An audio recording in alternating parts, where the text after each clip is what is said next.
Good morning, I'm Dr. Kemi Olunlayo in Nigeria, May 25th, 2019, Saturday morning.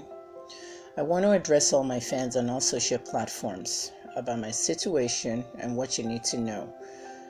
I have gotten a lot of new fans, and many of you are people could have been my fans a long time ago, but you heard bad things about me, you didn't bother to follow me, or you didn't believe in my work.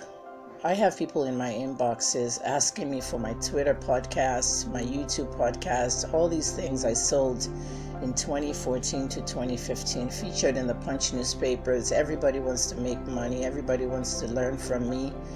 Sometimes when you have something and you lose it is when you now appreciate it. A lot of my work has moved on. I am no longer well. I'm very ill. I was arrested in 2017. Many of you thought that I wrote something about Pastor Ibiyomi, saying that he was having an affair with Iyabocho, and I published it. And then I went to his church after I was released to apologize that I lied on him. Many of you did not see what happened. You did not concentrate. I didn't go to a church to apologize. I went to do a testimony. And today, May 25th, you all need to go to the Salvation Ministry video to watch that testimony and exactly what I said. Don't let the devil use you. Somebody in this church sent me a news tip. It was all a lie. There was nothing in it. At the end of the day, I got arrested. At the end of the day, Pastor Ibiyomi is a genuine man of God. He was not the person in that letter. He did not have an affair with anybody. He healed me of asthma and some of my aches and pains instantly in his office. A lot of people saw me at the end of the testimony get off the stage, which the guy didn't let me do. I actually went through, and I went to hug Mrs. Ibiyomi. All that image to some of you looks like I'm guilty, I went to apologize. You don't know what you're saying. That's the past. I spoke to Mrs. Ibiyomi last week. She said to me, Kemi, don't worry. Forget the past. Move on. From a woman of God, that's what I want to do. But it's very hard. It's very hard 2 years later when you find out that everything that happened to you happened because of the person that called themselves the victim. There were two plaintiffs, the pastor and the actress. The actress was not a victim. Iyabocho was not a victim. 2 years later, it took my passion for investigative journalism to go to a police officer that I worked with when I was in Toronto, Canada, in the social media crimes department, to get that officer to help me find out more. We found out that the letter that was sent to me on Instagram was sent from Iyabocho's phone. We completed the investigation. Everything went out. Truecaller got involved. They told us the name, Iyabocho Pinky's group. Iyabo has refused to acknowledge the fact that that letter came from her phone. Unfortunately, the damage that letter has done is way behind forgive Iyabo, move on. It is very hard for me to move on. I lost close to $7 million. I always say 5. Wages, adverts, revenues, assignments. I remember when I was released the first time, the Associated Press, AP, called me to come and cover the shooting in Las Vegas at the concert. Normally, I'll get on the plane, my visa intact to anywhere I'm going to around the world, and I'll cover the story. And I'm a gun violence activist. I could not go to Las Vegas because my passport was part of my bail conditions. It was seized by the federal government in this case. I lost a lot of jobs. And if I'm saying that I lost close to $5 million, believe me, I sold my house. I have a child in school here. I have a child in school in America.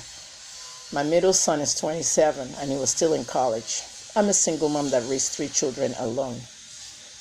I had 3 children for 2 men, and 2 of them are delinquent. I worked hard, and I'm standing proud. I have a doctorate degree in pharmacy. Some people don't even know why I put doctor in my name. I have a bachelor's degree in public relations, and I also have a bachelor's of arts and a diploma in broadcast journalism. I sent myself to school. My first degree pharmacy was not paid by Nigeria or my father. Like some of you say, my father stole money, my father did this, my father did that. My school fees was $5,000 a year in 1983. My ticket was $400 round trip, New York, Lagos, Lagos, New York.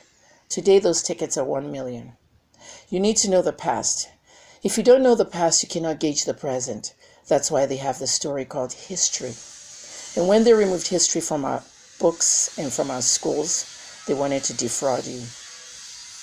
Here in Oyo State, Nigeria, if I walk out now, an ordinary child does not know what Biafra is because history was removed in school.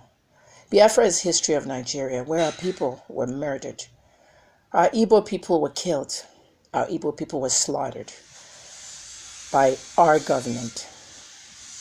The key players, Obafemi Awolowo, Yakubu Gowon, and others, they fought an entire tribe because of oil. You can believe what you want to believe. Odumegu Ojukwu was my father's very, very close friend. When Ojukwu was given amnesty and pardon by President Shagari, he came to Ibadan to see my dad. And please don't argue with me. Ojukwu's funeral, only my father was a Yoruba leader there. My dad was the only Yoruba leader there. When they were shooting into our house during the elections in 1983, when my father was running for governor, the Awolowo side, the UPN side, who protected us? The army you saw around our house was not Nigerian army. They were Ojukwu's army. This story is out there on the internet, but you have not researched it. All you need to Google is Kemi Ojukwu, Biafra, Nige.com. Legit NG now. You'll see there because I did that interview exclusively with them. What I want young people to do in Nigeria is to research. Research everything. You can do it. This 10th Assembly, I think it's 10th Assembly coming in. I plan to go and testify against a lot of things. I want to lead a revolution in Nigeria, even if I have to die for it. I want to lead Nigerians to follow me. Not all these fake activists that have been running around. Charlie boy, you did me wrong. I went and I helped you launch Amudandu in 2016 on TVC, only to hear at the end that you got money from the federal government, the people we were working against. A fight between Deji Adeyanju and you, I saw it all. But it's okay. We have to move on. Bojo, you need to apologize to me. I will give you this one more chance. Don't send people to me to offer me this and that. Every foundation that's reached out to me wants something in return for giving me money for my health care. All I need is $15,000 to go to Dubai Healthcare City. Post-traumatic stress disorder is ravaging me. As I'm waking up now at 9 a.m., I don't know what I went through the night. Lights on, fear. I'm looking at the gate and I'm seeing 5-10 police officers with AK-47. I can see them, but any other person couldn't see them. I'm seeing things. That's post-traumatic stress. Many of you donated to me this week, 1,000 naira, 5, 2, lots of small donations. And I'm all the way to the equivalent of $2,000 out of 15. Most of them were young people. Many of them young people that came on my page. Many of them Naira Marley fans who didn't even know I existed. Keep donating. Anything you can send, please. The highest donation, 100,000. Michael, thank you. He doesn't want me to mention his full name, whoever you are. Please donate to my fundraiser. I will post all the donation. I need $15,000 and I need to go and get comprehensive mental health therapy. May God bless you. May God bless Nigeria. Follow my pages, Facebook,